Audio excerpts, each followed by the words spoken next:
And we resume with item 8, a financial assurance report, and ask Heleth to speak to that report. Borada, Heleth. Borada, thank you, Boyd. Yes, thank you. I'm just going to talk through some of the key aspects of the report. As you can see, the end of December position is just shy of a 24.5 million overspend. And the previous forecast position that we reported at the last board was an overspend, a forecast overspend of 43 million.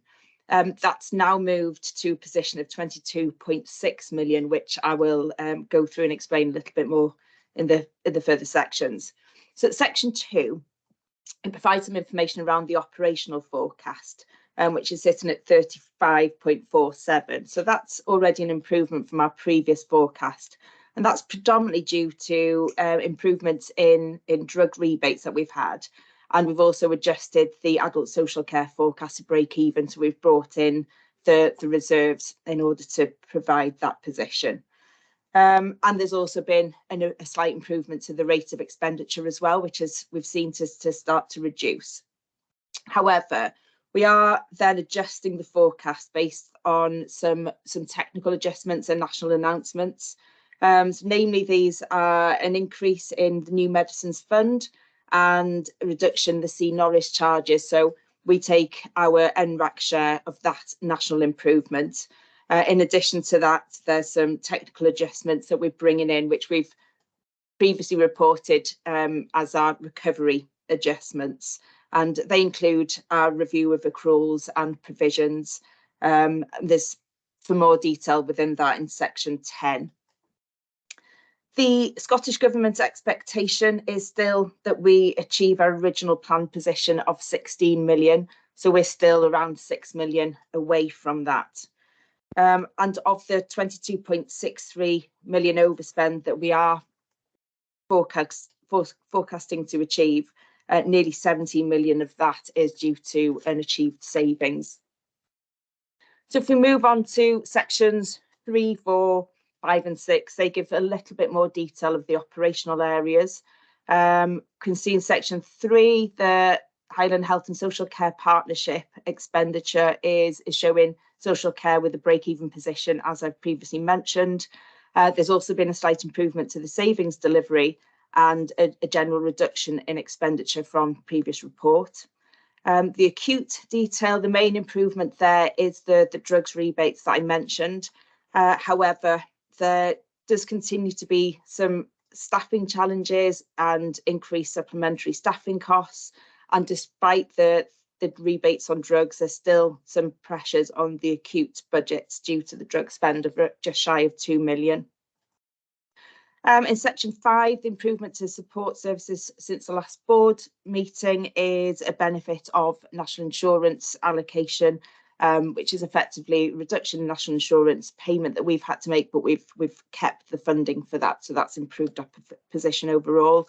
And the Argyll and Bute position has improved slightly as well. Within the section 9, which states our financial risks, at this stage in the year, we would expect the level of our risk to reduce as we've either mitigated some of those or we have greater knowledge of the cost base. But there are still some risks outstanding, predominantly due to our allocations that still haven't been announced or fully confirmed. We are anticipating equal levels of previous years, but we're finding that some of our allocations are being matched to our spend, so we're possibly not getting some of the benefits that we had planned. And there's also there will always be some unplanned costs that may emerge. So we're watching some of those risks. Moving on to section 11, around the capital, we've had reduction in our capital availability with Scottish Government, which has been in agreement with them by reducing some of our planned spend for this year and moving them into next year. We've had confirmation from Scottish Government that funding will be provided next year, so we believe the risks to be low. From the allocation remaining, we can see that around 50% of that has been spent, but we are fully assured through the boards, the programme boards, that full budget will be spent. And finally, in addition to this paper, I would like to give a verbal update on the budget position for 23-24. We've had the planning guidance now, and the first draft of that plan is due to be submitted to Scottish Government on the 9th of February. Our allocation has been confirmed, and funding on any pay inflation we are to assume will be fully funded. And our next year's allocation is an additional 2% uplift on the baseline. Our starting draft position that we will be submitting next week for 23-24, apologies, is 93.2 million. And we are proposing currently a savings target of 25 million to reduce this gap, which is just over 3% of our allocation and leaves a gap of 68.2 million, which we will be expected to close over the following 2 years. This has been refined as we work with the services on the current pressures and business cases, so we do look to reduce that, but that's our current position, unfortunately. Happy to take any questions from there. Thank you, Helen. And just to explain that the CNORIS is the Central Legal Office costings. Yes, it is. It's our legal liability and payments.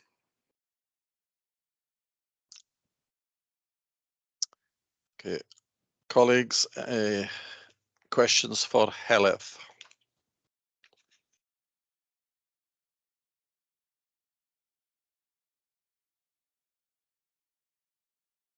I think you've stunned everybody, Heleth, with your predictions for next year.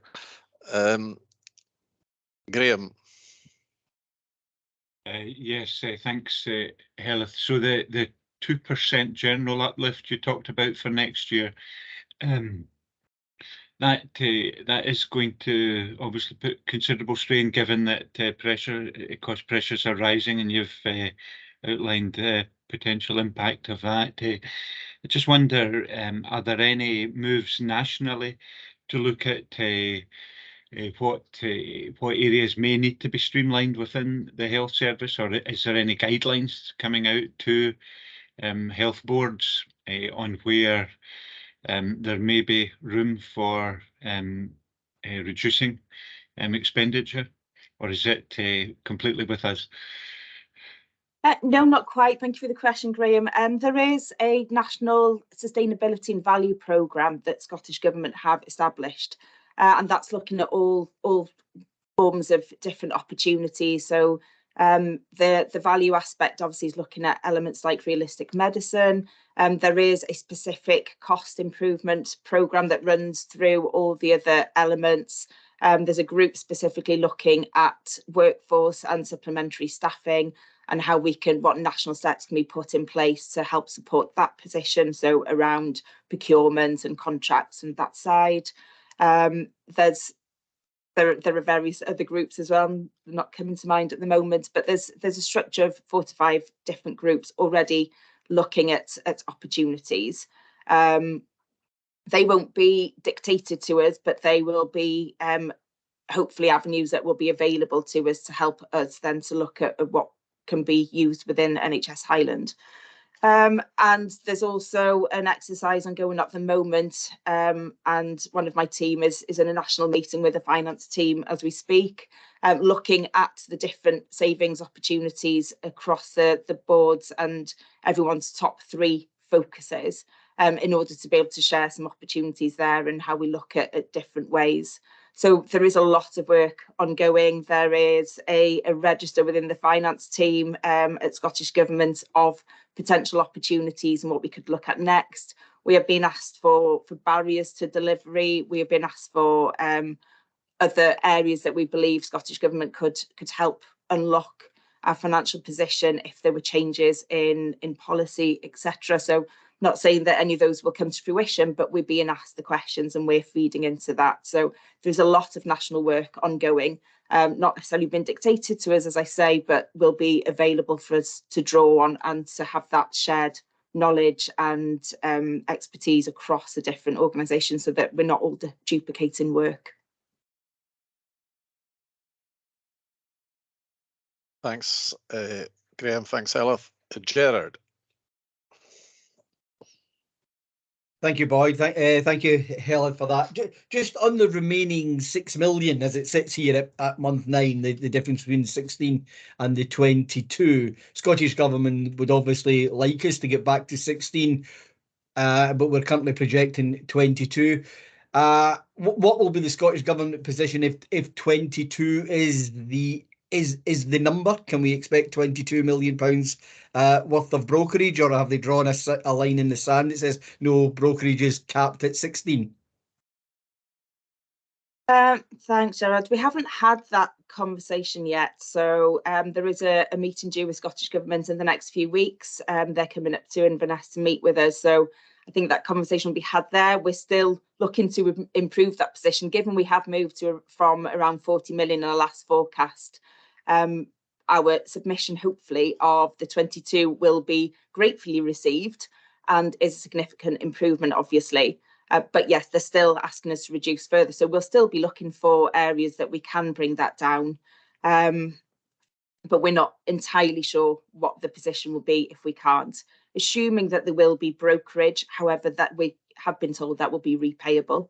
And given the financial gap for next financial year and the future years, as we bring that down, that repayable amount will become a significant amount of money. Okay, Jerry. All right. Alex. Yeah, thanks, Boyd. So just to build on that point, Helen, just if we sit with a brokerage at 22 plus the 25 savings that we've got, the 68 that you mentioned in next year's budget, the gap, does that include the assumption that we've got a brokerage at 22 or not? Because if it doesn't, then we could be up at 90. Yeah, no, it doesn't. So our projections for next year does not include any carry forward of it doesn't include any brokerage assumptions. So what it does include is the gap that we're taking forward with us. So we are assuming that 22 million will continue plus additional pressures. A lot of the makeup of our position next year is the fact that we have supported this year's position with a lot of non-recurrent actions. So whether that's additional non-recurrent allocations, whether that's all these technical adjustments that I've mentioned. So we're starting next year's opening position between 50 and 60 million just through that. So just steady state. And then we've got the additional pressures, assumptions around inflations, full year effect of this year's pressures, all those build up to create that 90 million gap. So we're not including any brokerage that we would need to repay in those figures. We are assuming that any repayable brokerage wouldn't be called on until we got to our break-even position. So we'd be focusing on the 3-year break-even position, and then we'd be looking at how we repay brokerage over those 3-4 years. That's very helpful. And on the financial risk you mentioned in 9, on the late confirmation of allocations and the fact that we may get a lower level, is that just going to affect the flexibility, as you say, the flexibility? It won't actually have much of an impact on the 22 million, or will it? It could do. Yes, it could do. So we're assuming within our position, we're assuming a full year effect of allocation for some of our services, for example, mental health, where a lot of our allocations have been notified quite late. And up to now, the Scottish Government have provided us with a percentage. So we've been given 70% of the allocation with a further return for the remainder. If we haven't spent all the remainder and it's in our position that there'd be a bit of slippage, we may not get that back. So it could impact on our position. We have tried to be prudent in that 22 million. So there is still potentially a little bit of flexibility in further technical adjustments if we have to, but they're very limited and they are there just to try and balance any outstanding risk that we have so that we can try to hold that position as a realistic position. And my final one, Helen, if I may, the reserves you talked about to bring the adult social care into balance, I take it that's done. We've not got any left, or have we, for next year? There is still some. Yes, we are hoping that there will still be some in there, but that will just be plugging some of that gap for next year. So there's a side conversation that is happening with Highland Council around how we manage the financial position going into next year, knowing that there are already additional pressures into next year. So there will be some of that offsetting, and then there will be a remaining savings gap, which at the moment is looking to be between about 3 and 5 million. Thank you. Thanks, Alex. Alistair. Yes, thank you, Boyd, and thank you for the report. It would be useful to get some feeling as to what the situation is in the rest of Scotland. Maybe Pam or Boyd yourself or Helen could tell us to make sure that we're not an outlier on this, because these are obviously very challenging numbers that we're facing.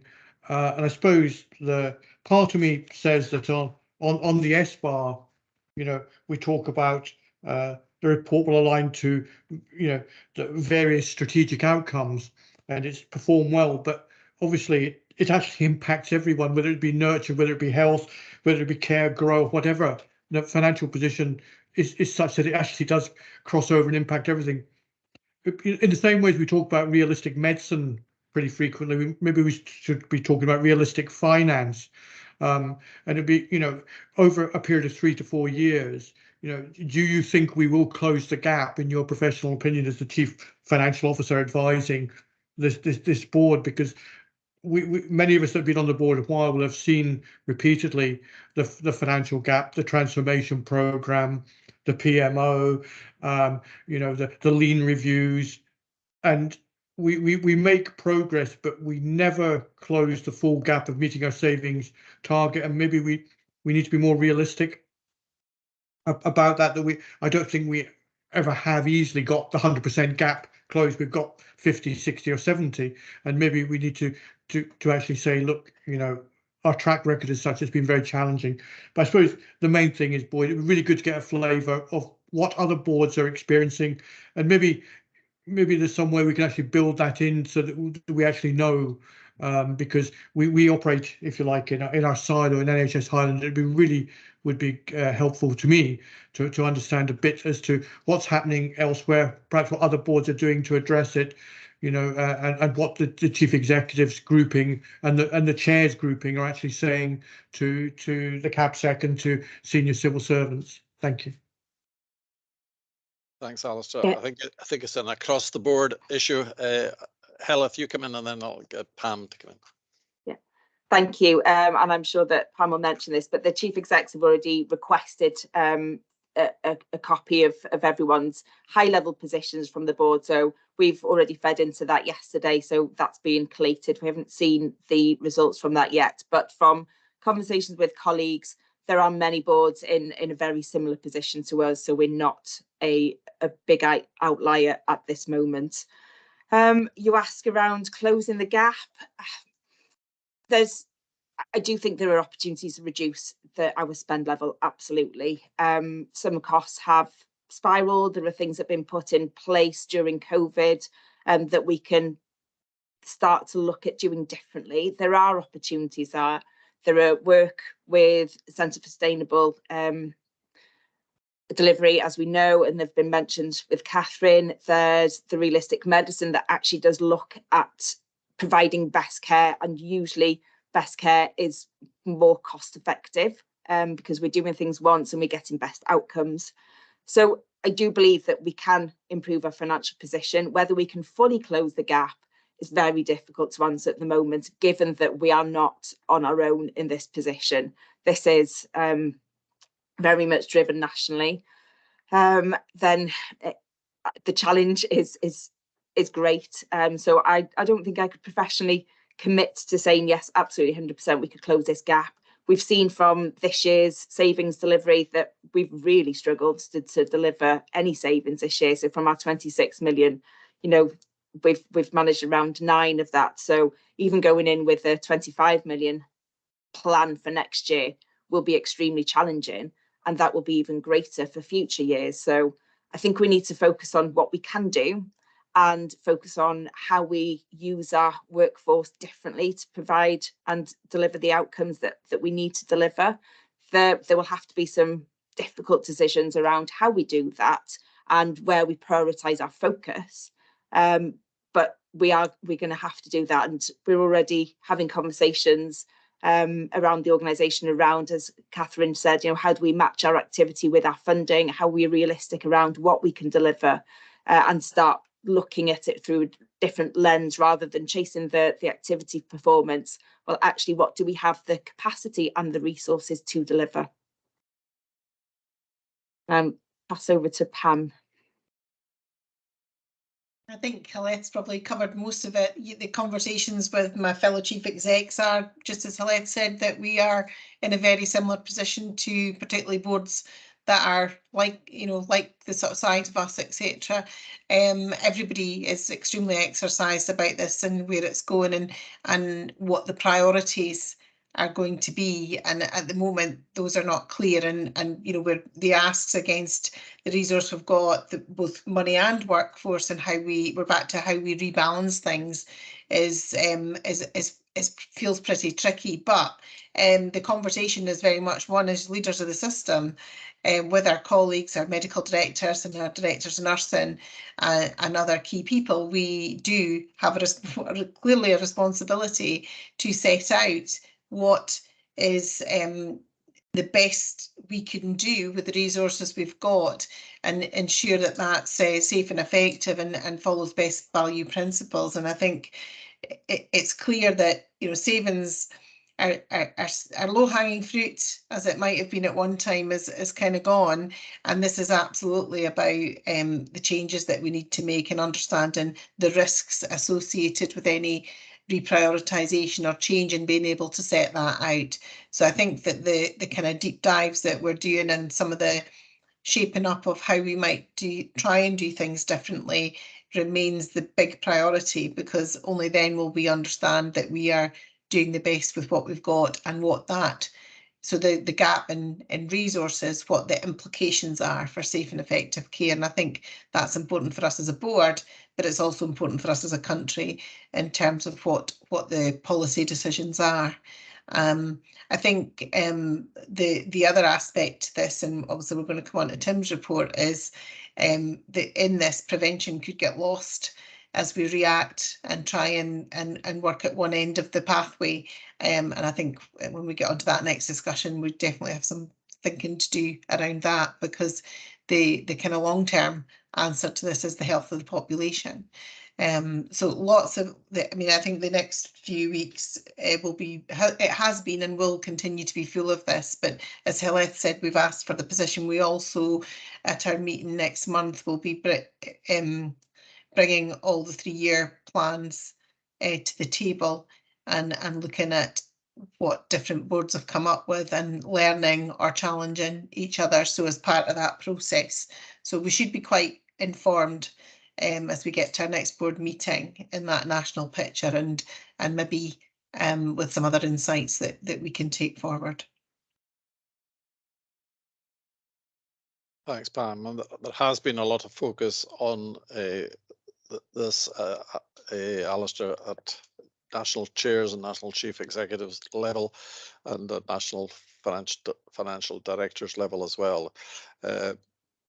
But it goes beyond boards, to be frank. It's a more general question of how the NHS is funded in general, and there's a macro issue there that impacts on us. Obviously, we have to do all we can to contain our costs and to reduce costs, and there's a difficult balancing act between performance and finance in that respect, and it's going to be a difficult one going forward. We, in the past, when we were set out on the previous 3-year program of savings, we talked about unpalatable choices. I'm afraid we're going to be back into that sphere again next year when we embark on another 3-year program of savings and cost reductions. In Any other questions for Heleth?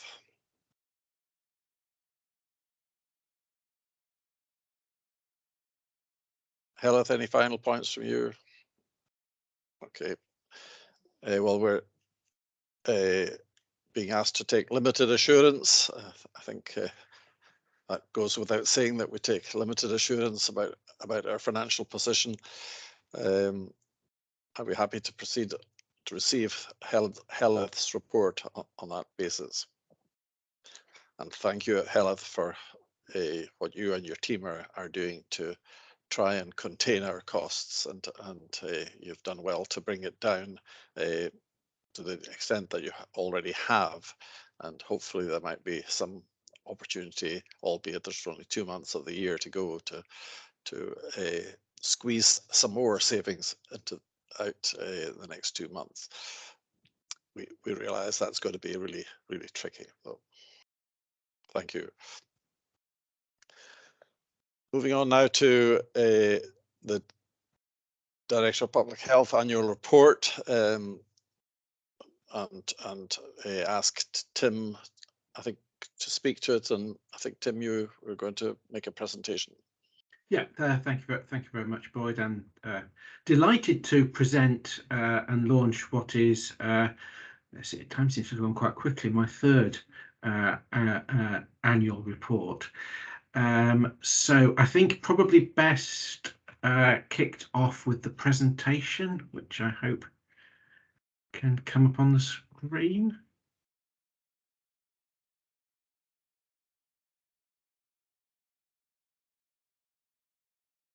If not, I can share it myself.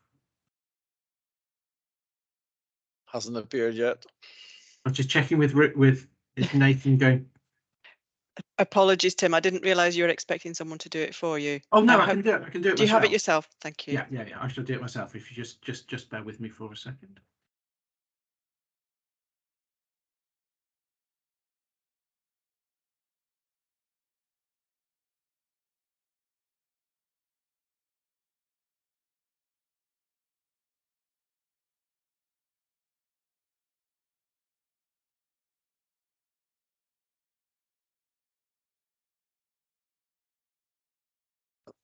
Hopefully people can see that now. Excellent. So, as I say, I'm delighted to present the report. The format of the report is slightly different this year. The emphasis is more on electronic presentation rather than paper presentation for reasons of ease of access and also being able to contain some more content. So as an example, there are some videos which are linked to the report, which show additional information about some of the case studies that that are included. There are within the report also various charts and graphs, and the way that the graphics have been done means that people are able to click on the charts and to enlarge them. So hopefully everybody will be able, when looking at the report, to be able to see good sized images. I start off with an image representing the upstream approach, and this is I think fortuitously just close to the borders between Highland and Argyll and Bute. It's a picture of lovely Glen Etty. If we then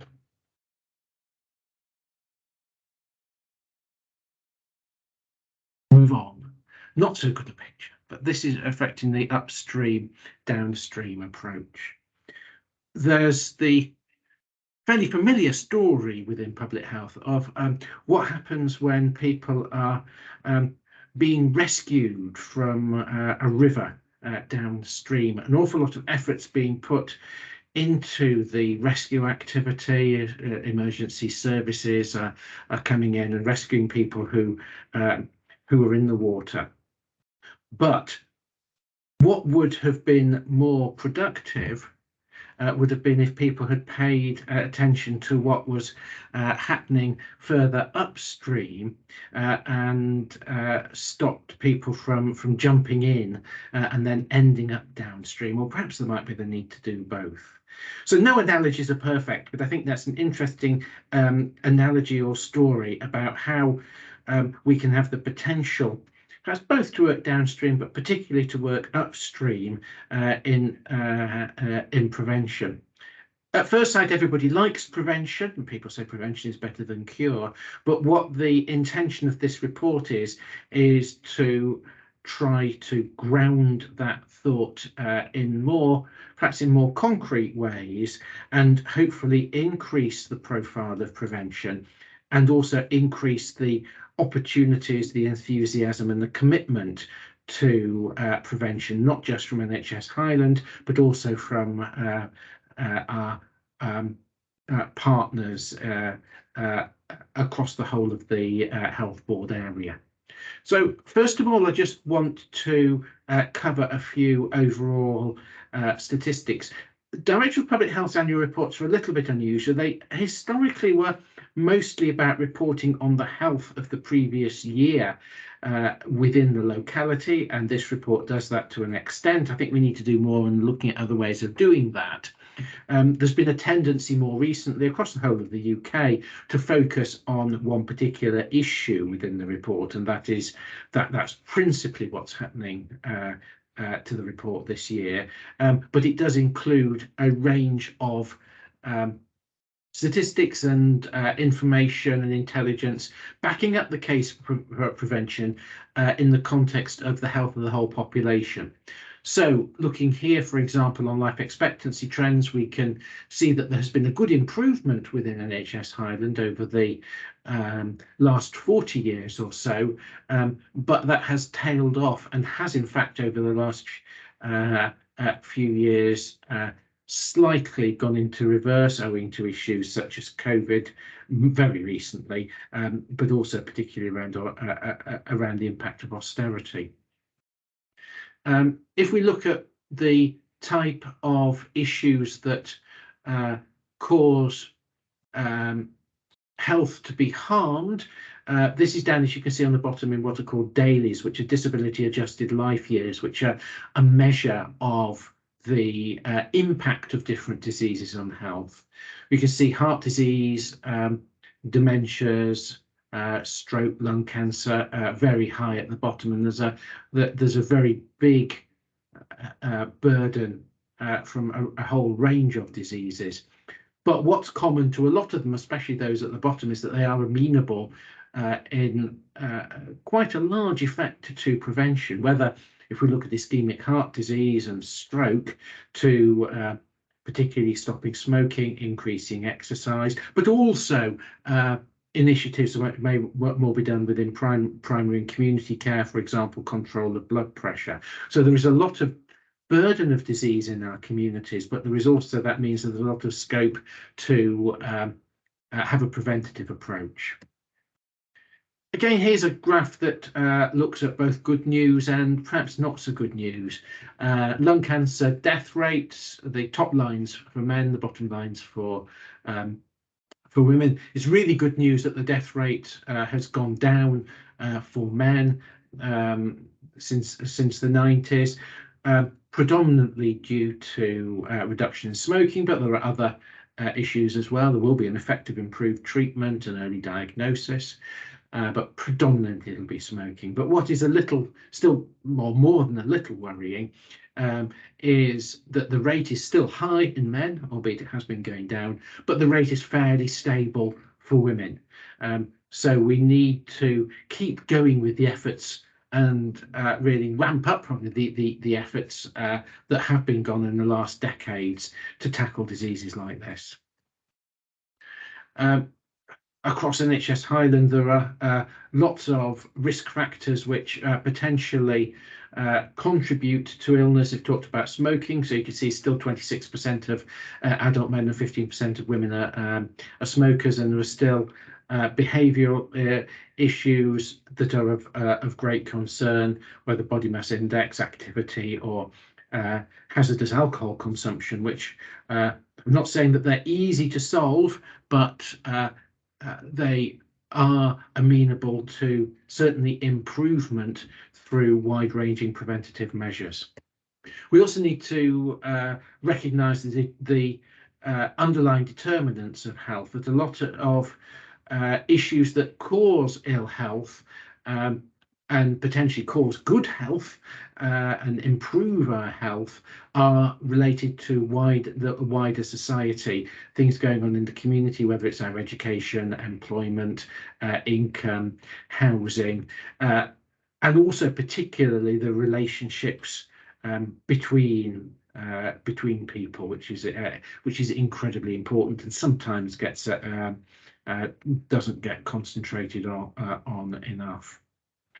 So moving on to prevention, there is a little bit of I suppose a hesitation in some quarters around prevention, and I think it may be a hearts and minds issue, and I have once equated it.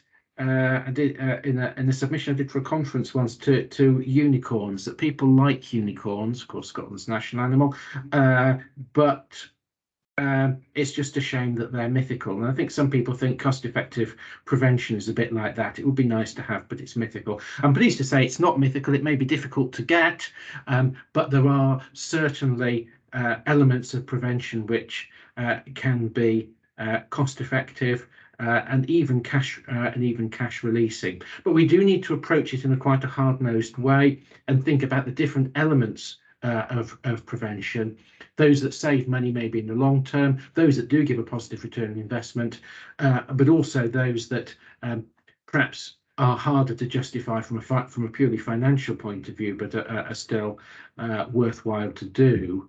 But there is considerable evidence of return on investment. Here's some examples that are set out in the report around different initiatives which then give a different level of return on investment. Now, some of the return on investment will be longer term, some of it will be shorter term, and that's what I mean about having that that hard-nosed approach and thinking about what can we actually do which will improve people's health, but also be realistic to do within the financial environment that we heard about in Heleth's presentation, that we are familiar with. But as I said, a lot of it is perhaps hearts and minds, and recognising the importance of prevention and the need to highlight prevention within the different elements of services that we and our partner organisations provide and are associated with. At the end of the report, it probably takes up the majority of the report, are various case studies showing different aspects of prevention, and it's then for readers to work through them and to think about how they are effective, what measures are there, and how potential that other examples can be generated.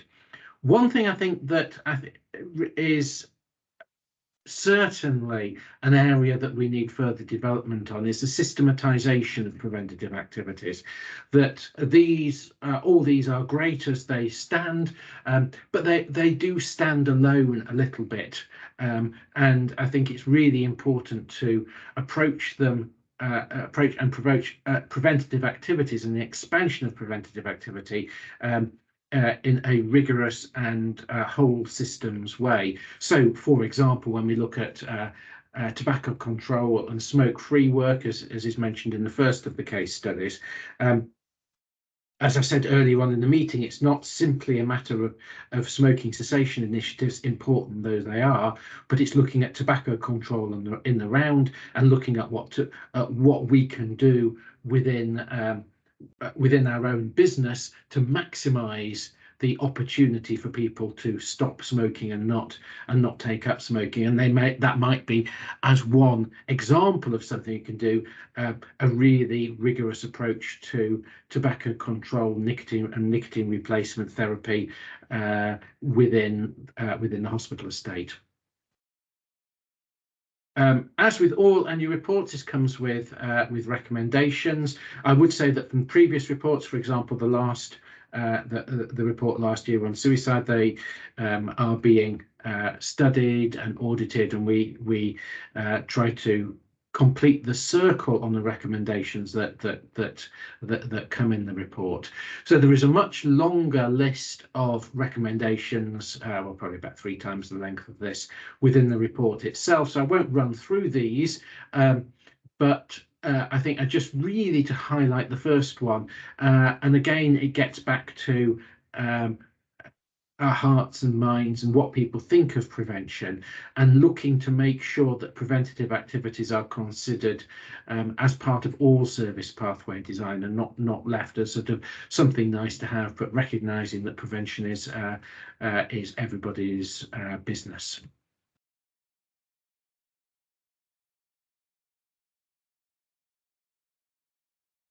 So that's the end of the presentation, and the report is linked through the papers, and I'm very happy to take any comments or any questions. Thank you, Tim, for a really fascinating and stimulating report, and for introducing it to us in that presentation. I'm sure colleagues will be wanting to ask you many questions about it, but it would be good if we could get some really clear outcomes out of this discussion that might be helpful to you and to the organisation going forward. I have a couple of colleagues wanting to join. First of all, Brian from UHI. Brian. Yeah, thanks. Tim, that was really interesting to see. Thank you very much. I guess it comes back down to this whole thing that public health is sort of everybody's business, including all areas of policy and organisations. So I've just got a couple of questions, really. I mean, one is the nature and the quality of inter-organisational working in the Highlands, because clearly with financial constraints for NHS Highland itself, there are all the local councils, business, social care, a whole range of other organisations. They've all got a role to play within prevention. I was just wondering how you were finding that at the moment. And the second question is whether you see opportunities coming along that we may be able to exploit. I was thinking particularly about recent announcements from the Levelling Up agenda, the Green Freeport and everything like that, to see how can those sort of opportunities be used and maximised and even evaluated to see how that can improve some of our public health. So there's a couple of questions there, one about the nature of collaborations and the other one about opportunities, I guess. Yeah, thank you, Brian. I think from what I perceive, the willingness to collaborate is good, but I think there's still scope for making sure that things get realistic, get done, get implemented realistically. And as with everywhere, organisations concentrate on their own particular responsibilities. So I think there's certainly more that we can do to, I suppose, to recognise that organisational resources aren't their organisations; they belong to the community, and it's how we can work together to maximise the Highland pound, the Argyll and Bute pound, to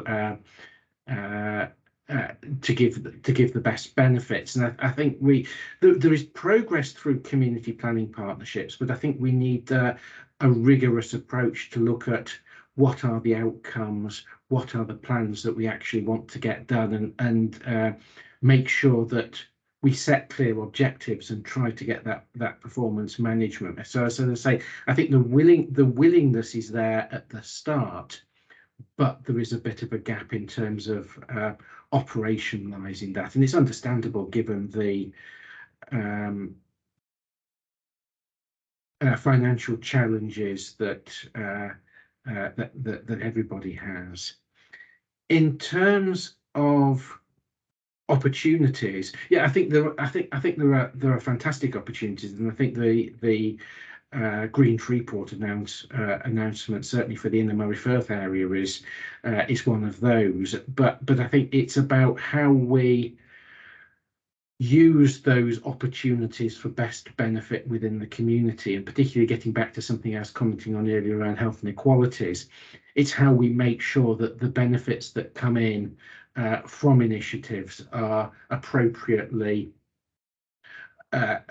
spread to those people who need them most. So I think we need to be clear around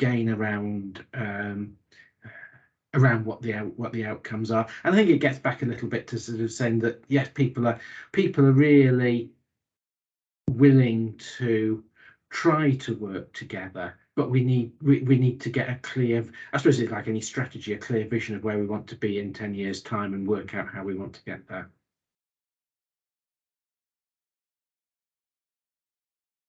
Excellent.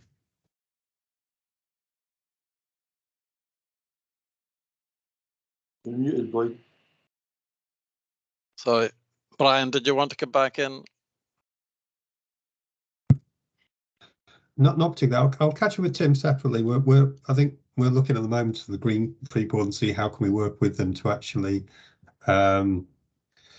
make sure there's some health benefits from that. It'd be good to work with Tim in this regard as well. I mean, the history of this is often littered that wider investments can unfortunately widen inequalities if you're not careful, rather than actually narrow them. And so if we can work collaboratively on that particular opportunity, that would be great. Thanks, Brian. Alex, followed by Jean. Thanks, Boyd. Thanks for that, Tim. That was very interesting. Particularly case studies. Are most of those preventative stuff, the likes of the Planet Youth one, which was really interesting, etc. Are these all national programmes that we are taking part in, or are we in pilot parts of it, or how many of these are NHS Highland itself, and how many of these are national? I couldn't quite get a flavour of what it was and how we could benefit more from what's being done. Thanks. Thanks. It varies. Just try and get a list of them up. I mean, Planet Youth is a very good example of the. Yeah, it's a good example of a pilot study. So it's slightly more advanced within the Highland Council area compared with Argyll and Bute, and most of the case study focuses on Highland. I can't remember the exact number. It's about 5-6 local authorities that are doing that, and within the local authorities, it's certain schools in certain areas that are doing that. So that's that's making use of a national opportunity to pilot. Some of the other schemes, I suppose, that community link workers is something national which has been brought in locally. There are other things like, I mean, smoke-free work, infant feeding, vitamin D. That they are local approaches to national programs. So it's a bit of a mixture, and given the local circumstances we have, lots of things need to be modified in different ways. So I think, but I think the issue around piloting, I think, is particularly important, because it can be a real challenge to get pilots, then to use pilot funding to get them done, and then there's the question of what happens at the end. And it's sort of like that succession planning and the programme succession planning. If they're shown to work, can you find the money to carry them on? And again, I suppose it gets back a little bit to success criteria, and how we, because what we need is success criteria to be able to judge not just has this been a good thing, but has this been a good enough thing that actually we mainstream that and we carry that on, and that justifies the funding, or even gives cash releasing savings that actually fund itself, ideally. So I think to answer the original question, it's a bit of a mixture. But as I said earlier, I think my little slight anxiety about the whole issue is what we need to move on to do is to get stuff really mainstream, not just within NHS Highland, but across the whole area. So take an example of community link workers. That what we need to be sure is that the model works. And there is evidence that's come out recently that says, well, I'm not sure about certain things, but I mean, I'm confident the model we've got is appropriate. But as it happens, the community link worker initiative within Highland is being evaluated in conjunction with UHI. But if we find that we work and it works, that we need to make sure that everybody has access in the end to an effective community link worker scheme, which is good for them and takes pressure off other health services. Yeah, and there's some very good feedback in the interviews, the videos on the community link workers, very positive feedback. And just going back to Brian's point, I think there's scope here for more collaboration with the University of the Highlands and Islands in doing some research into the effectiveness of some of these schemes. Brian, your hand is still up. Is that a legacy hand? Okay, Jean, followed by Fiona. Yeah, thank you, Boyd, and thank you, Tim. As my colleagues have said, really interesting presentation with lots to think about. With regard to community link workers, I've been really closely watching how that's developing because I'm really interested in that approach and will be continuing my interest in that.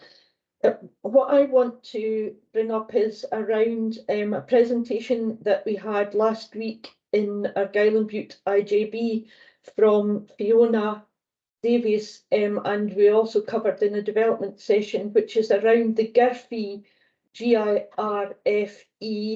which looks to springboard from the GIRFEC, which is of course the Getting It Right for Every Child, which I was very involved in my social work capacity. So in Argyll and Bute, they're in the early stages just now of looking at GIRFE and in particular around the early intervention and prevention. And I'm just wondering, one, your thoughts on that, Tim, and also if that is being taken forward at all in Highland. And I realise you may want to actually pass this on to, for example, Louise Bussell to respond to, but okay, thanks, Tim. Yeah, thank you. I think the GIRFE work in Argyll and Bute is great. I mean, just to pick up on the previous question, because it's a pilot work, but the work in Argyll and Bute is more extensive across the population than other areas. And I think that while formally the GIRFE pilots haven't been taken up within Highland, I think that as with everything, we have the opportunity to learn from all the pilots, but particularly to learn from the pilot in Argyll and Bute around what works, what's effective, and what are the best ways to get things implemented. I think in terms of how this links to the preventative agenda, one thing I suppose around mainstreaming prevention is to make sure that it is everybody's business and it's not just an activity that public health do or public health know about, but it's an aspect of everybody. If you're an orthopedic surgeon who's just done a hip replacement, then you need to think about what you can. How your work then links to the prevention of falls in the future, even if that's what may go to somebody else, or if you're working in the community with toddlers, you need to think about how the work that you do reflects the opportunity for good health and well-being. So it goes way, way beyond everything. There's a danger of being too generalistic about it, but I think the GERF is a good opportunity to see an aspect of prevention put into wide implementation across the whole population. Louise, did you want to come in? Yeah, absolutely. In relation to what we're going to be doing, we've already started having conversations about Fiona in terms of how we both learn from the pilot, but also don't just wait for things to happen in Argyll and Bute and then do hours later. We want to look at what we can do as shared learning throughout the whole process. I'm conscious it won't necessarily be me, but we have started that dialogue. And as soon as we know who the interim chief officer is, we will continue that. Thank you, Louise. Your new post, Louise. Thanks. Sorry, Boyd. Okay. Are you content with the response so far, Jean? Yes, absolutely. I'll look forward to seeing how it all develops. Thank you. And there's a strong Argyll strain throughout the report, I recognise, and Fiona is going to speak to that, I'm sure. Thank you, Chair. And yes, thank you very much, Tim, for such a comprehensive and interesting report. And I think it's a really excellent topic to follow on from the suicide prevention theme that you highlighted this time last year, both topics very close to my heart and close to the work that we're doing. And Jean rather stole my thunder there, because I think I was about to reference the interest in prevention and early intervention in Argyll, so I won't repeat that, but I really wanted to come in just to pick up your point about the idea of the Argyll and Bute or the Highland Pound, and I think that's a really important one, that sense of that shared responsibility to our population across public bodies. And I think that prevention is a multifaceted area for us to think about. So there are things that are squarely the responsibility of health and social care to try and address in improving the way that we offer prevention and early intervention services. And GERF is certainly the Getting It Right for Everybody Pathfinder, an opportunity for us to reconsider the point in people's life course that we're able to engage with likely vulnerability. But as you referenced in your comments, those broader determinants are a much wider scope of responsibility through the public sector, and our community planning partnership has a really key role in that. And obviously we have as a board and as an HSCP, a very active involvement in the CPP in Argyll. So I suppose for me the real challenge, and you referenced this yourself, is how we move from a conceptual sense of prevention to a practical one. And I just wanted to update colleagues that maybe are less familiar with our approach in Argyll on the call that we have a prevention work stream within our transformation board within Argyll, where we're attempting to do that change from a conceptual idea through to practical programmes of work that we can test. And we're determined to keep hold of that, even in the context of the financial challenge that we've already been hearing about earlier in the meeting. So thank you so much, Tim. I'm absolutely delighted to see your report. It's great to see the references to the work we're doing across the board area, as well as the particular examples such as Jean's Bothy, the Community Link Workers Scheme, the Lawn Healthy Options, other examples from Argyll, as well as seeing, as you say, that shared learning from across the board area. So many thanks. And of course, I will update colleagues and have that commitment to work across the board with our Getting It Right for Everybody work. And I look forward to updating you all on that as it progresses. Thank you, Fiona. Tim, do you want to respond? No, I think well, apart from welcoming Fiona's comments, I think we will look with eager anticipation about what's going to happen with the GERF work. And Fiona referenced Jean's Bothy, the case study on that, and having visited it a couple of years ago, I can really recommend that as a place that is worth visiting, and it's in Helensburgh. If you have a chance, it would be good for you to go and arrange a visit to Jean's Bothy. Very inspirational place. Jerry, followed by Anne.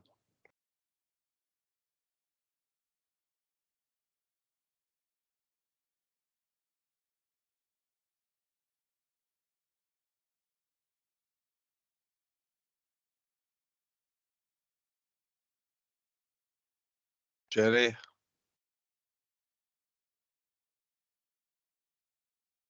Maybe the connectivity has dropped. So go to Anne next.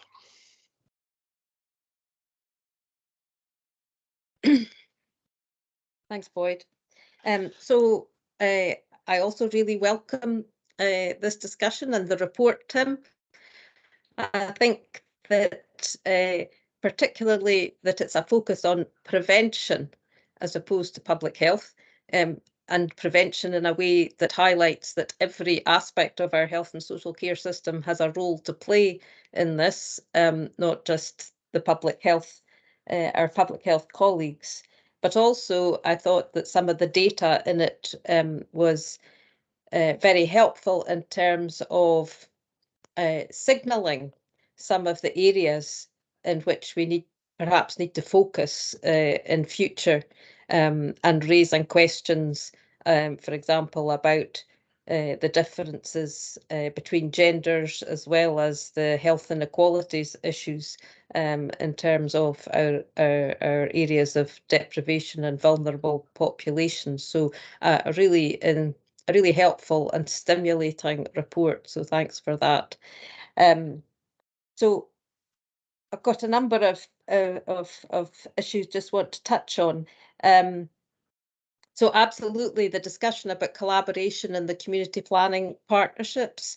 Clearly a lot of this is something that has to be achieved in collaboration, and I think that I would like to ask that, as far as North Highland's concerned, that we approach the chair of the Community Planning Partnership and ask that this report, perhaps alongside a recent report from the Health Foundation, which is all about implementation of collaborative policy and practice on health inequalities, be put on a future Community Planning Partnership agenda, and that we discuss that in the context of reviewing our local outcome plan in Highland, to see how we can refresh our approach to this topic.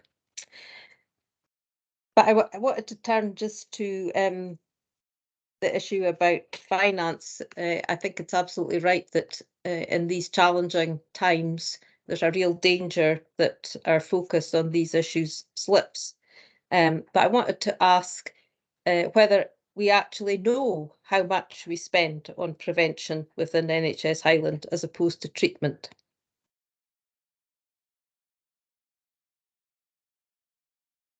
That's an easy question to answer, Tim. Yeah, well, actually, I would point to one of the recommendations, because there is a recommendation in the report that we do establish that. I think, in a way, it's a slightly rhetorical question, because it is difficult to know what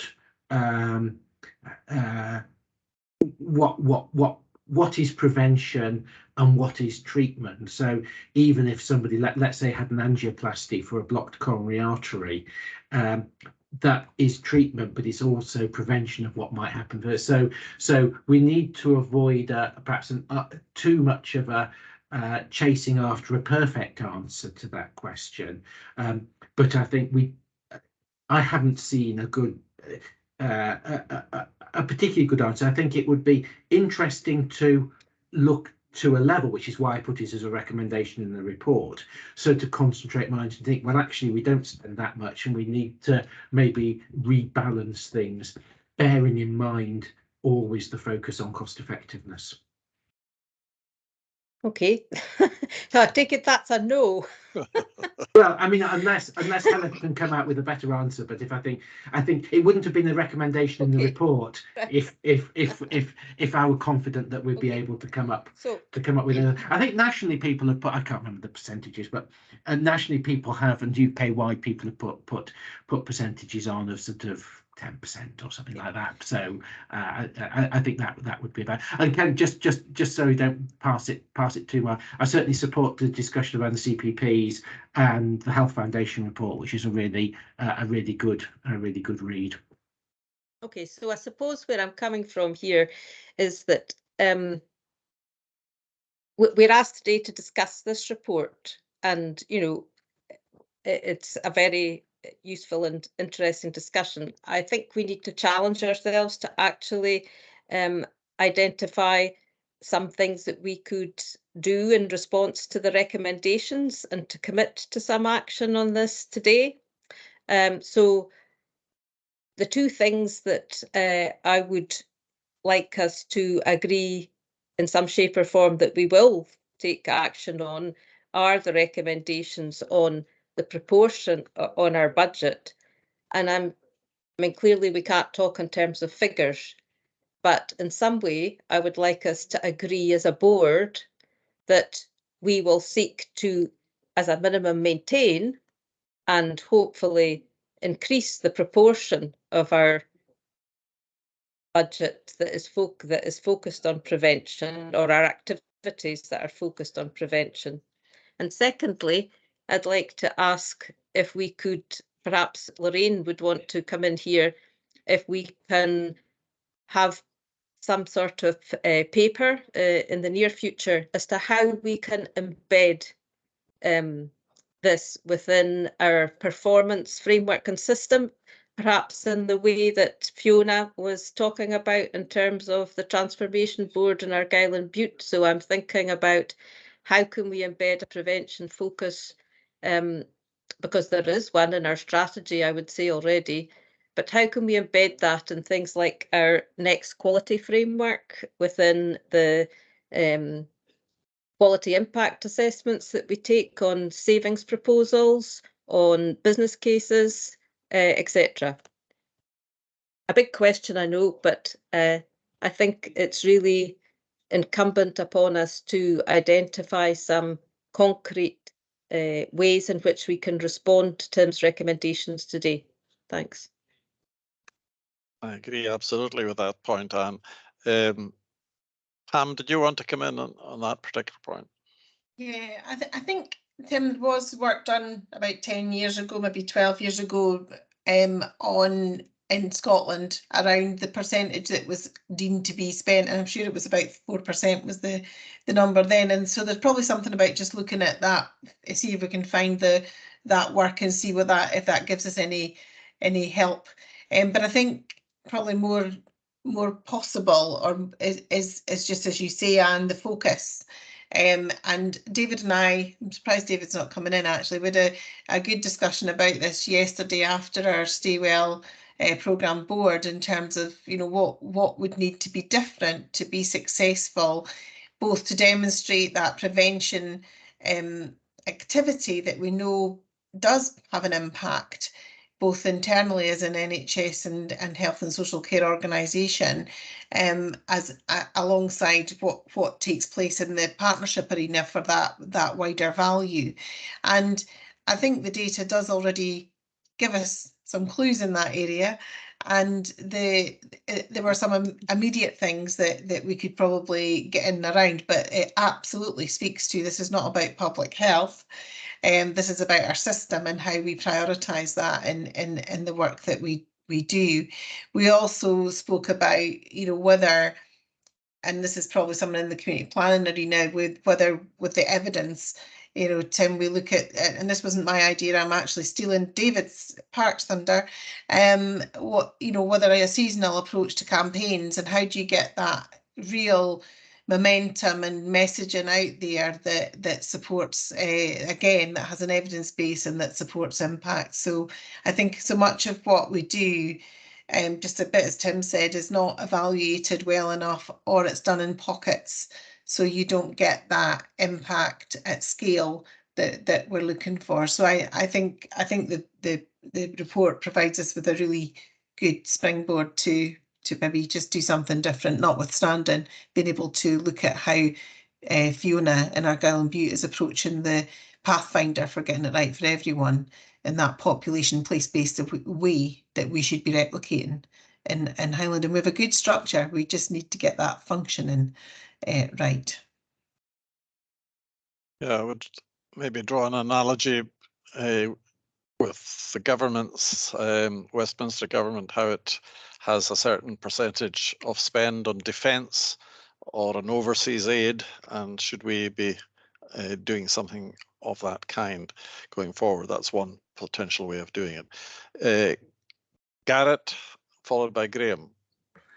Yeah, I'm 100% that prevention is better than cure, but we need to be a little bit careful that we don't take responsibility for people's self-responsibility, because society loves to be able to blame somebody, and at the end of the day, you know, addictions are cured when the individual wants to stop and get better. So if we can get education into kids that being healthy is the way to go, and they go home and nag their parents to stop smoking and to get fit, then to my mind, that's the best way of getting long-term changes. Thanks, Garrett.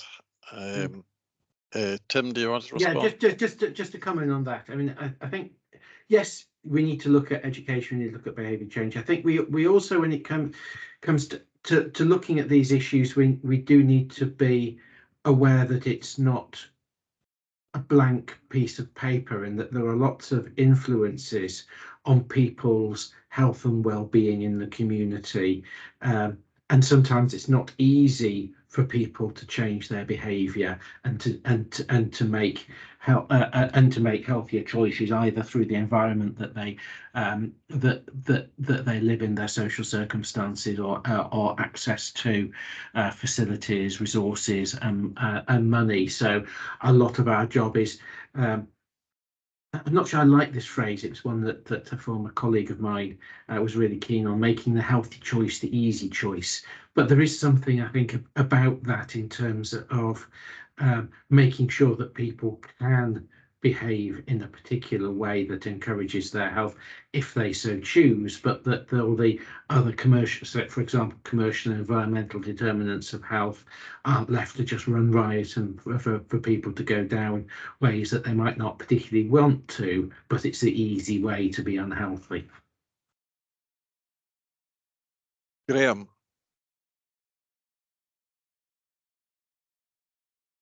Yes, and a quick comment on following on from that. I think we forget how many pressures there are on people to not live healthy lifestyles. You just need a walk around the supermarket and you realise the kind of pressures and the adverts and so on that are on. And for people who have less wherewithal, or who have had difficult experiences in life, these pressures are much more difficult to resist. So I think we've got to be careful about that. And I suppose my question, Tim, was around the figure that was tucked away towards the beginning of the presentation about healthy years as a proportion of life, and you know, these are fairly dramatic figures when we see that the average figures are 20% of years in poor health, sorry, and indeed in deprived areas that can be up to about a third of people's life spent in poor health. These are kind of frightening statistics for quality of life, and I just wonder, Tim, how, I guess from a health board point of view, these are where the real cost to health and care services are in these years in poor health. That's where the spend probably is concentrated, and I wonder how much work is done both locally and nationally looking at these years of poor health.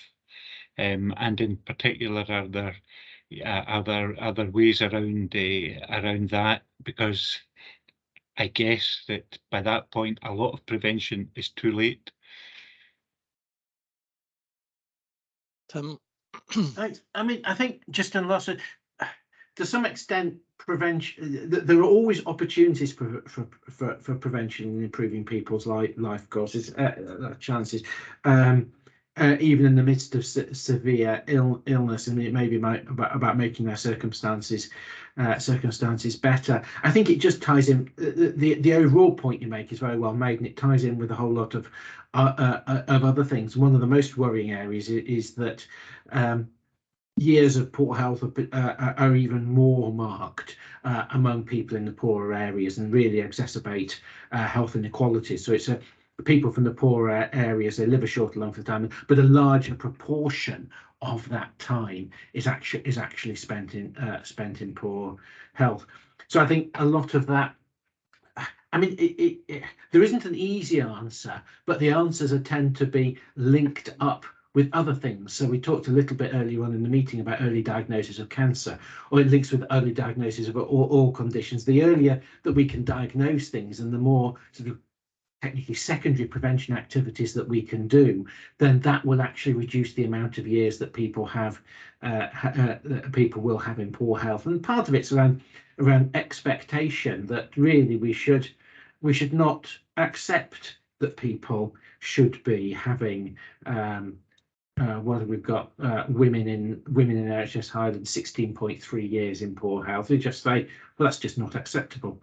That and it's more than that probably for people in the poorer areas. So we can say we need to do things that actually do stop that, and it goes around a lot of that does go around to the underlying determinants of health, and it goes back to even to what Brian was saying, that it's about making that one of the underlying determinants of health, important ones, is employment and income, and it's making sure that when we get that, I mean, this is not the NHS Highland responsibility, it's a joint responsibility of all our partners, that if we get good investment, good jobs coming into the Green Freeport through other things, it's making sure that they are spread around, and particularly people in the poorest areas get a good opportunity to take up that employment, and that will be a very powerful way then to improve their health, to improve the health of their families and those around them, to increase aspirations, and that will be a powerful way of prevention and reducing years of poor health. So there isn't an easy answer, but there are lots of answers that link up with the different things that we've been talking about earlier on in the board meeting. Jerry, you back with us? I'll have another go, Boyd. I think most of my points have been covered. I would just to say I totally agree with Anne in terms of how we get this into our planning and our community planning partnership and how we take forward a strategy. But one of the observation I was going to make was actually we, and I use the royal we, I'm not talking about NHS Highland, I'm talking about, I think, society in general, and I think we have to be very mindful of this. We seem to set a much higher bar when we're determining investment in health prevention than we do in health treatment. We ask health prevention to prove lots of things, which we perhaps don't for lots of treatment interventions. And I think that's something we just need to think about as we move forward. And I say that as someone who has been incredibly guilty of that in the past as a previous finance director and a chief executive, but it's really come home to me over the last few years. I think we set barriers and levels which we don't ask other areas to leap across, and I think we just need to be mindful of that. But it's how we get that focus moving forward. So thank you, Boyd. Thanks, Jerry. Tim? Yeah, I mean, I agree with Jerry. I think there are issues that we need to bear in mind. I mean, I think particularly we do need to recognise that therapeutic interventions don't necessarily work. I mean, I think generally speaking they do, but any given therapeutic intervention, it will work for some people, it won't work for others. One of the challenges, one of the big challenges, I talked about hearts and minds with prevention, is actually demonstrating something that hasn't worked, and it is often very hard to demonstrate things that haven't worked rather than something that worked. I mean, take that you can demonstrate that someone can walk having had a hip replacement and they're feeling better, but stopping people falling through supplying effective slippers. How do you know the people who, so one particular person you can't prove hasn't fallen and broken their hip because of that, but you have to rely on different evidence. There's also discounting, which we need to bear into mind, isn't it? The economic concept of valuing things more now than in the future, which is a real thing, and we need to recognize that. But I think one of the important things, and it is to treat prevention on a level playing field, which I think is what people are saying. But that cuts both ways, and it means that prevention is highlighted more, but also it comes in the under more scrutiny, appropriate scrutiny, and scrutiny at a level playing field of everything else. I think one of the potential failings of nationally in public health is that we know we're the good guys, and so sometimes it's not we think we're the good guys, we know we're the good guys, and sometimes we don't spend enough. Sometimes we're not confident enough to put that message across because we think everybody should know that anyway because it's the right thing to do. But also sometimes perhaps we resist coming under that performance management, that scrutiny, and the level playing field of everything else, and that proof that actually, if we do stuff that works, that's great, and we carry on.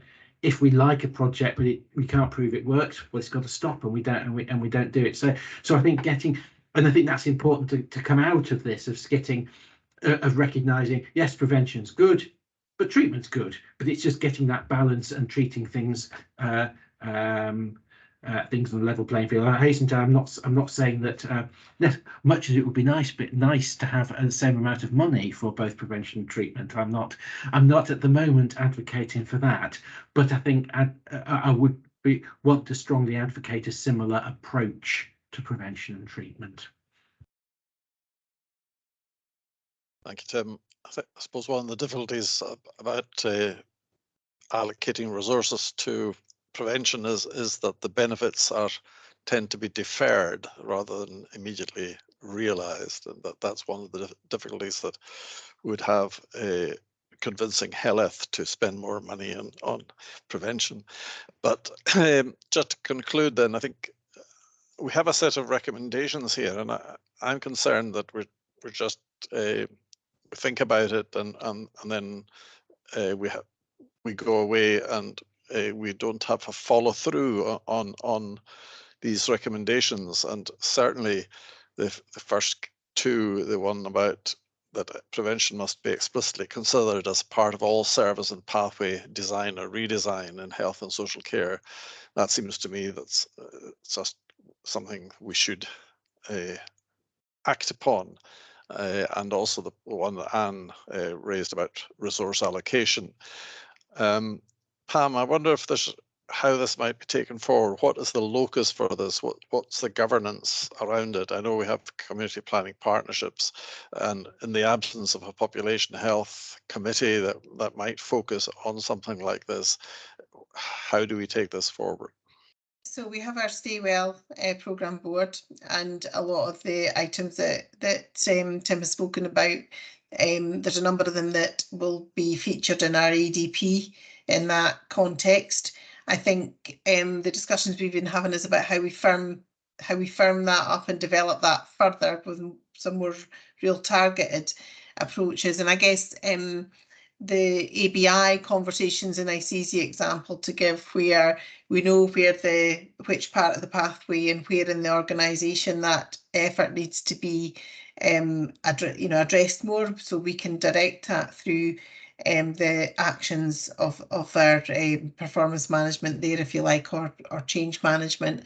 I think also within that we need to identify those aspects that need to go into the community planning board, and I think getting the Leaving No One Behind Health Foundation report and Tim's report onto community planning to, just as Anne suggested, to look at what our refresh is something that we should go ahead and direct, and Tim, Anne and I are on that community planning board, so we can do that, and certainly in all the plans across the pathways in our ADP, we can make sure that there's sufficient attention being made towards this.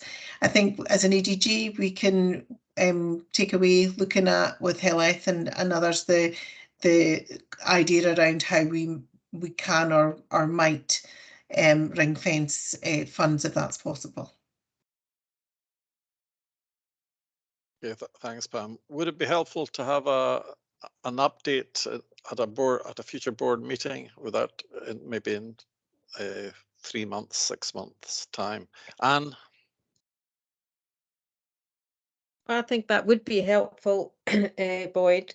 What I was also going to add, I suppose, was just, I think we as individual board members, as well, obviously the EDG will go off and consider some of these issues, I think, as individual board members. This report gives us lots of hooks that we can take into our individual committees and to other places using the data that Tim's given us to ask questions and to follow through, whether it be within the drug and alcohol partnership context, and we're going to come on to discuss that in a minute, or in the health and social care committee or wherever. So I think it's just, I think we as individual board members and non-execs can use this report in lots of different ways to add to the formal response of EDG to our requests for further consideration of the issues it raises. And I'll just urge all my fellow board members to take up that challenge in a very active way. Thanks. Would we be happy to ask for a report on progress with the recommendations from Tim in 6 months' time, a mid-year review? Thank you very much, Tim. And we've been asked just to note Tim's report and to take substantial assurance from it. I'm sure we're content to do so.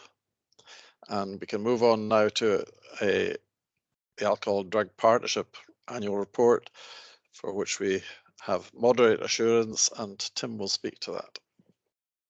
Thank you very much, Boyd. And I would first say the curse of 3-letter acronyms. There are 2 ADPs now that the board deals with. We have the annual delivery plan, but we also have the more long-standing, although sadly marginalised in this context of acronyms, alcohol and drug partnerships. So the partnerships of the different agencies in local authority areas that deal with drugs and alcohol, hosted by the NHS, and this paper brings in the annual report of Highland Alcohol and Drugs Partnership. We weren't quite able to bring today the Argyll and Bute Alcohol and Drug Partnership report. We brought them both at the same time last year, but it's only been possible to bring the Highland one this year. I'm pleased to say that at the meeting today, who is Liz Smart, who is the acting chair of the Highland Alcohol and Drugs Partnership. So she may be able to, I'm sure she will be able to answer very specific questions that may be beyond me. The partnership is the body that coordinates the different approaches to the management of alcohol and drugs. We also within NHS Highland have the delivery arm for delivering services for alcohol and drugs, and they work very closely together. The probably main certainly the highest profile priority that we have is around drug deaths, also alcohol deaths, but drug related deaths is as everybody knows, a huge challenge. Scotland has about the highest drug-related death rate in Europe. Our rate in Highland is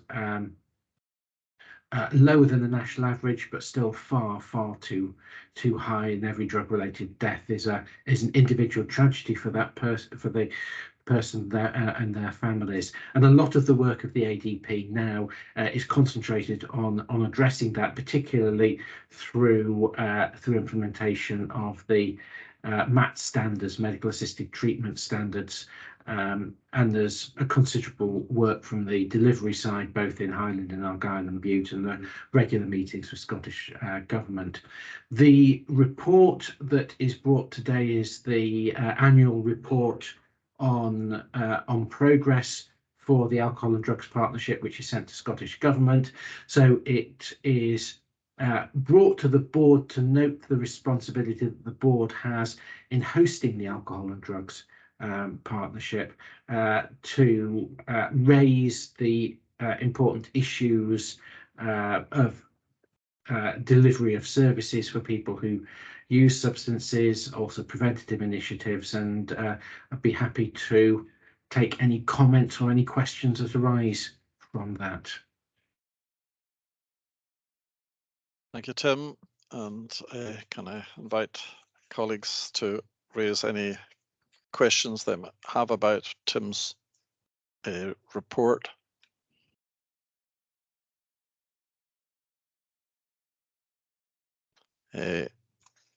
Susan. Thank you, Chair, and thank you, Tim. It's just a question on, there's some figures in the investment plans where it looks like there was quite a chunk of the money that hadn't been allocated because third sector involvement hadn't been secured, and that you're not able to carry that forward. Does that mean that piece of work has been lost? Because it seemed a lot of that was about assertive outreach, which seemed to be a really important part of what we've just been talking about. You know, that could be where some of the prevention work could really make a difference. Thank you. I mean, Boyd, would you be happy if I bring Liz in? Yeah, sure. Sure. I'll be able to talk in generalities, but she'll be able to talk in specifics. I know that she had her hand up. Yeah. Yeah, thanks for that. We're actually going through a commissioning process at the moment with the third sector interface and linking it into some of the NHS work. So that's good news.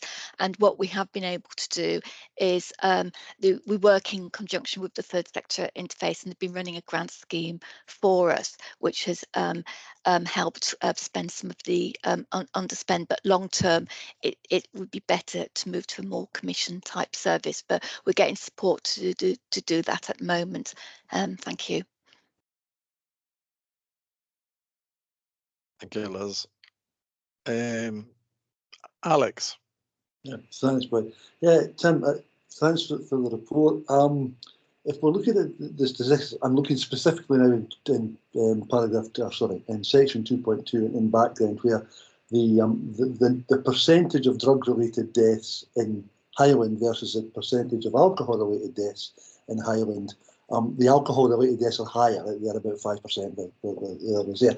What I can't see, and maybe it's because I need to read the whole report rather than just this, is what's the age demographic in terms of these deaths? Is it that the drugs are predominantly a much younger age group than the alcohol death? I can't see that here at all. And is that something that is concerning? I mean, obviously the number of deaths is concerning, but the particular age profile is more concerning because there are a younger group rather than an older group, or is it something that we haven't really looked at all? Thanks. Well, if I'll just make some points and then bring Liz in again for the specifics. I think a couple of points to make are there's both age difference, but there's also trends in terms of alcohol-related deaths. Tends to be a bit more of a better trend, but the numbers are much higher. The other comment to make regarding alcohol is that alcohol will make much more of a contribution to non-specific related deaths. So for example, talked earlier on in the meeting about ischemic heart disease, particularly stroke and high blood pressure. Alcohol has quite a contribution towards that.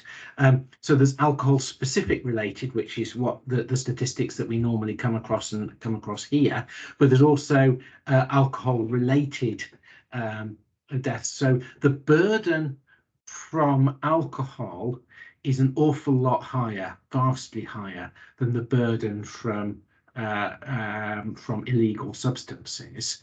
But the age profile as a whole will be very different, and a lot younger with the drugs and older with alcohol in terms of general issues. But the issues of alcohol in terms of we then need to have a look at what's people talking in the press recently about alcohol and potential advertising ban and sporting bans and the controversy in the industry. There are a whole lot of interrelated and complicated issues there with alcohol, but the burden for alcohol tends to be much bigger and much older, but quite general and relating to lots of different conditions.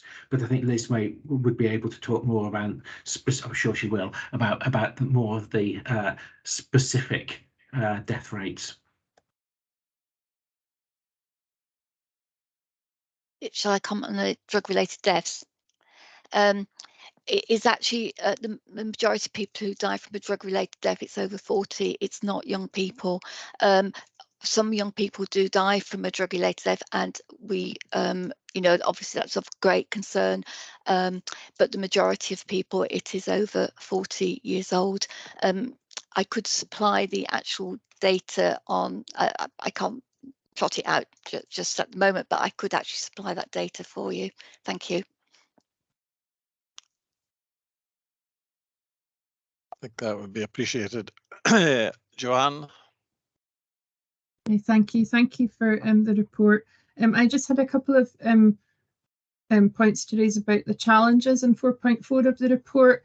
You state in it that you've got limited capacity to effectively monitor and evaluate some of the products and service developments. I just wondered if any consideration had been given to working with any external bodies or seeking external funding to help with this, because there's sometimes sources available out there. And the second one was the last point around the IT systems and solutions. Are there other boards that maybe have explored this, that we can replicate some of the learning that they have achieved, or is it really with regard more to financial restrictions on the budgets? Thank you.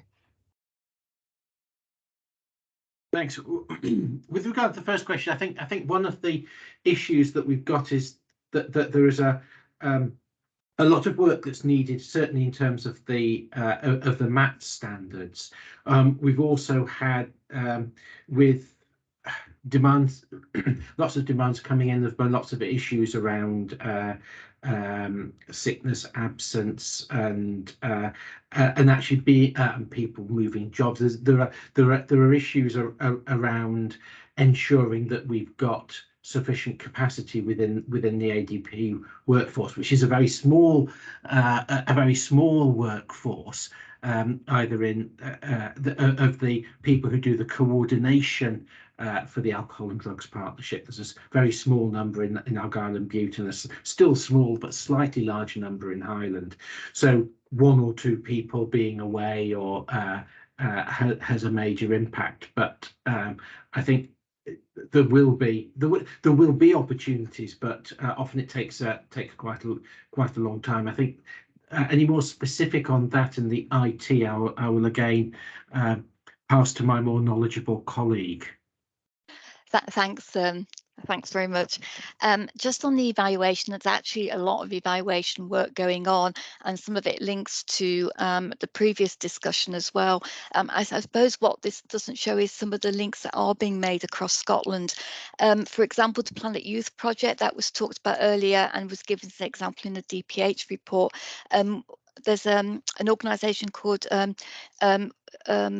it's either it's the Winning Foundation or Winning Scotland are actually doing a national evaluation of all those pilot projects involved in the Planet Youth model. So we'll get that back. Another example of how we're reviewing or looking at things from a Scotland perspective is with the alcohol brief interventions, and there's currently a review underway about that to look at success in the past and about making recommendations for going forward. And again with the MAT standards, because the medication assisted treatment standards, this is again going across all of Scotland, and there's some of the universities are involved in looking at this and looking at the impact, and that's supported nationally. So there are attempts to look at it from both a sort of national perspective, but also from a board perspective, and obviously from our perspective, it's the rural remote communities that we're particularly interested in.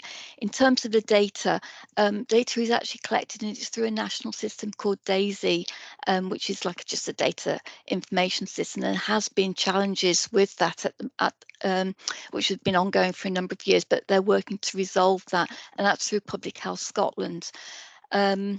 And again, going back to the medicines assisted treatment standards, they've actually put in place, and again, this is national evaluation across the implementation of all the 10 standards, and all boards or local authority areas are contributing to that. But obviously the MAT standards that were implemented earlier last year, so it's about gathering that information at the moment. So thank you. Thank you, Liz. Pam, did you want to come in and? Yeah, just a couple of things. I suppose we've had a meeting recently in terms of the Highland ADP and the kind of governance arrangements and support for the ADP following the self-evaluation that was done. I met with Liz and Tim and Deborah Stewart to review, because the governance was interested in reading the self-evaluation. Us not having an IJB in Highland Council area is actually irrelevant. We are a lead agency, an integration authority in our own right. So this comes to us as an NHS as the integration authority of the NHS. So we should be signing off this report and should have the governance around that. So I'm interested, but I'm not surprised to some degree that was kind of not understood even within the Scottish context, because the lead agency does seem to be difficult for people to get their head around. But so this report should be within our governance, and we should be doing the diligence around just the spend, etc. Not taking the decision, because that is the multi-agency forum's role, but we have got a role in that governance, so we're trying to tidy that up, and also things like commissioning, etc. We should be supporting that through our resources in the integration authority. Likewise, the ADP in Argyll and Bute is responsible to the integration authority, and therefore the place for sign off for that kind of diligence, apart from community planning, which is where everybody would always go with this, is through the integration authority of the IJB. We're also looking at what the options are around, with Heleth and Louise will be looking from a Highland perspective at how we just tighten up and explain that governance, get the right support around this, and look at how we can support the handling of the finances, etc. I think the second thing is the MAT standard. So this is the clinical delivery. So it's absolutely within the accountability of the NHS. Whilst the ADP would have, complete oversight and understand what's going on there. So Fiona and Louise, in their chief officer roles, have responsibility for that, and have both recently met with the minister in and around that, and I think had some quite interesting discussions just in terms of our rurality, and perhaps one size doesn't fit all. So it might be interesting to hear from Fiona or Louise just in terms of those conversations. But just to be clear, that is our accountability, that clinical delivery. So again, an important one for us to be cited on through our performance and arrangements, and again something that we'll be continuing to try and enhanced. But we've had a discussion about trying to strengthen the support to Liz and our colleagues, and are working on that at the moment. Thanks for that clarification, Pam. Anne? So that's good to hear, Pam, that you've had that meeting, and because it has been quite a difficult sort of to and fro conversation over the years about where this sits on occasion. But I suppose I wanted to go back to our previous discussion, and just obviously I'm sure the partnership hasn't yet considered Tim's report, so I'm just looking for an initial thoughts on this. I was wondering to what extent you felt the existing strategy for the partnership reflect both some of the data and the overall messages of Tim's report on prevention, and just when the strategy might next be up for review, so that it could be considered in the light of some of the issues that Tim's report has thrown up. Thanks. Yeah, I mean, I think both Liz and I sort of have a conflict of interest in terms of dealing with the report for prevention. I think the main thing that strikes me in terms of the relationship between the work of the alcohol drugs partnerships, or both of them, and prevention, as highlighted in the report, is around the role of alcohol. That we need to take a serious look at what we need to do to encourage a mature approach to alcohol and its health effects, recognizing the very large volume of ill health that has that comes both directly associated with alcohol and indirectly associated with alcohol. As I said earlier, clearly there are complicated issues around how alcohol fits into the economy and the sort of social picture of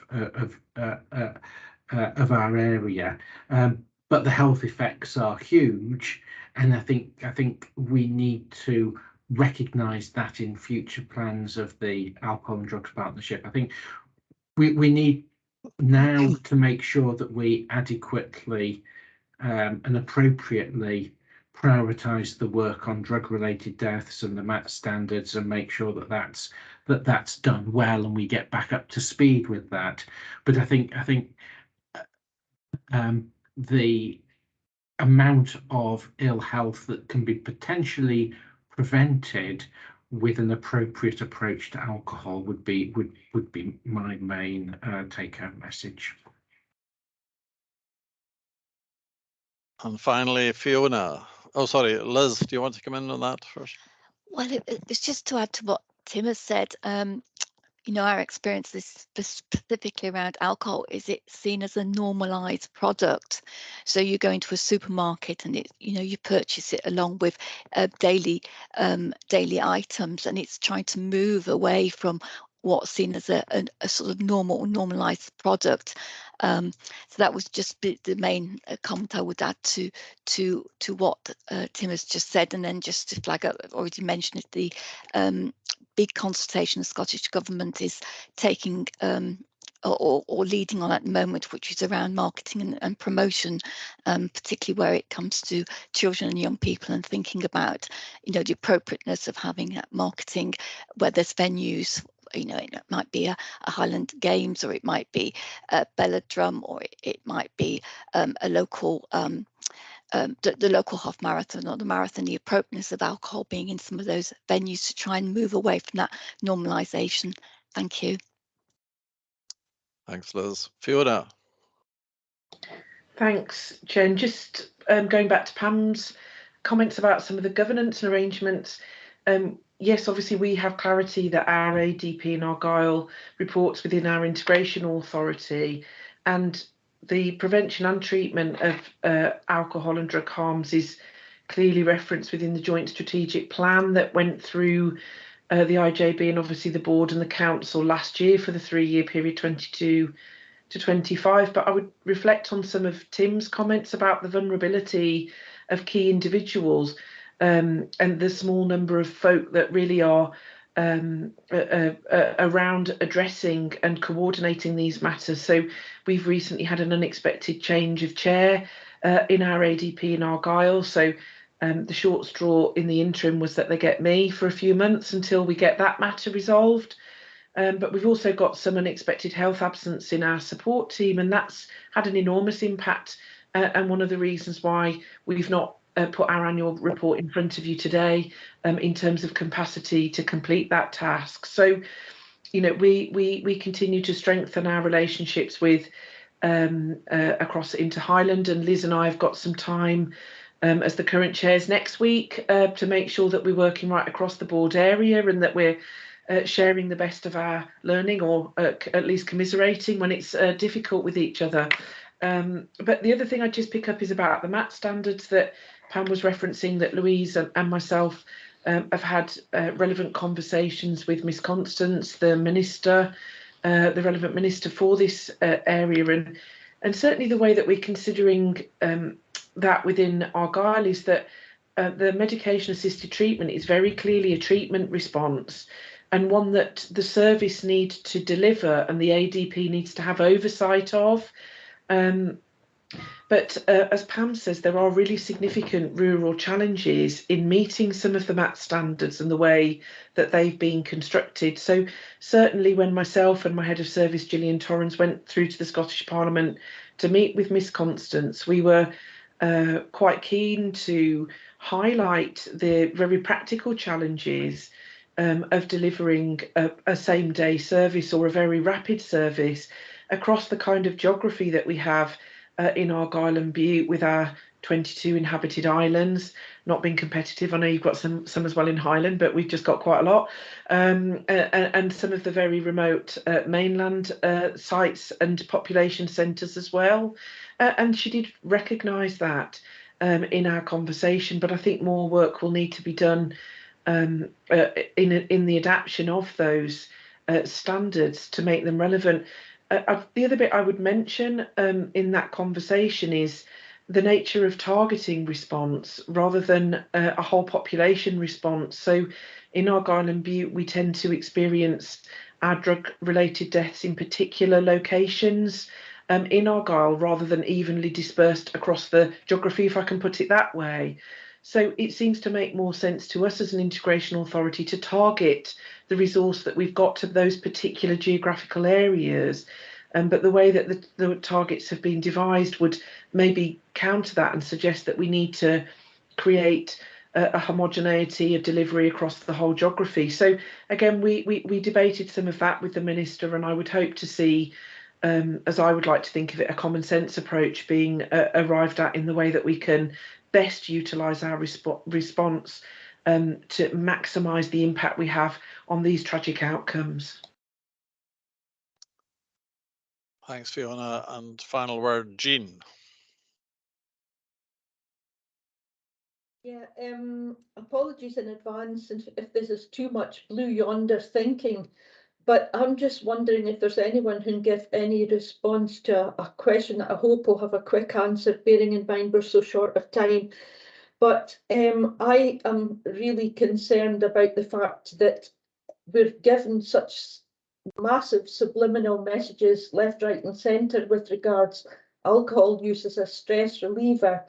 If you think about watching television, just about every show you watch, and soap opera, not that I watch any, but I know that alcohol is so high in terms of people coming in from their work and immediately opening a bottle of wine. And these are subliminal messages that are being given to our population. And I'm just wondering if there's any discussions that anyone knows about that are going on at a national or local, well, particularly national level, with regards to this in terms of prevention, in terms of alcohol problem use. Thanks, Jean. I think Liz may have an answer for that. Well, I wish I'd got an answer for that one. Actually, the consultation that I mentioned earlier, one of the sections is about advertising in its broadest sense. So again, you know, do go and have a look at that that consultation. Some of it is difficult though, because some of it you know, it's not within the gift of Scotland actually, because of some of the way that it's funded through advertising and so on and so forth. But as I say, it is definitely a discussion that's ongoing at the moment, and you know, you should have your say within that consultation process. I'll just try and put it in the chat actually. Thank you. Tim, did you want to respond to that? I don't and think also, that, yeah. So I don't, just reflecting on all the comments. Yeah, I don't think there's a lot more to say. I think, but to sum that up, I think that a lot of work on public health and prevention, and a lot of work of the board, is reflected in wider society, and both illegal substances and alcohol are a reflection of wider society, and it demonstrates the challenges of normalization and of the effects on health that we have. So that there aren't any easy to answer, and things have developed over centuries about our attitude and why we have different attitudes to different things. But I think one of the really important things is simply to recognise that we do have that responsibility. It's a core responsibility of the board, and with the governance issues that have been highlighted, and we need to keep it high on the agenda. Thank you, Tim, and thank you to Liz and Deborah as well. We're being invited to note the assurance provided by the reports on the work of the Alcohol and Drugs Partnership, and also to note the challenges relating to the service delivery and to health improvement. Are we content to do so? Thank you. Well, that takes us up to the lunch break. We're 5 minutes late, so I suggest we take the full half hour and resume at 25 to 2. Thanks. See you later.